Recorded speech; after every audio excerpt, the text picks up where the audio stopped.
ओम शांति। सावन का महीना है। परमात्मा शिव से जुड़ने का इससे अच्छा समय और कौन सा हो सकता है। तो चलिए शुरू करते हैं राजयोग का पहला लेसन। मैं कौन हूँ? हु एम आई? यदि हम आपसे पूछें आप कौन हो तो आप क्या जवाब देंगे?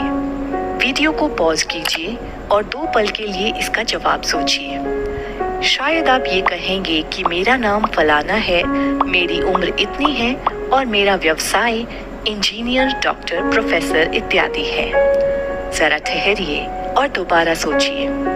यदि आज ही मौत आ जाए तो क्या तब भी आपका जवाब यही होगा? जो नाम, जो उम्र और जो कारोबार आपने बताया, क्या तब भी ये सब बचेगा? नहीं ना। तो जो बचा वह क्या है? वह एक शक्ति है जिसे हम आत्मा कहते हैं। जी हाँ, आप एक आत्मा हैं। जब आत्मा शरीर के साथ होती है तो उसे जीवात्मा कहते हैं और आत्मा के शरीर से निकल जाने पर वह शरीर केवल एक हड्डी मांस के पुतले से ज्यादा और कुछ नहीं। मैं आत्मा शरीर से अलग हूँ। आत्मा को रथी भी कहा जाता है। शरीर के साथ होने पर वह सारथी कहलाती है और आत्मा के शरीर से निकल जाने पर वह अर्थी कहलाती है। अर्थी अर्थात अरथी, यानी कि जिसका रथी शरीर से अलग हो गया हो। आत्मा का स्वरूप कैसा है?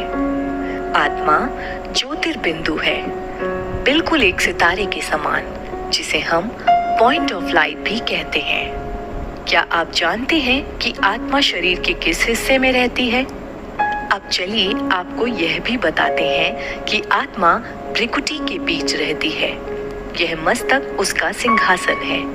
इसीलिए तो कोई भी शुभ कार्य होता है तो तिलक भी मस्तक पर ही लगाया जाता है। यह रिवाज भी आत्मा का ही यादगार है।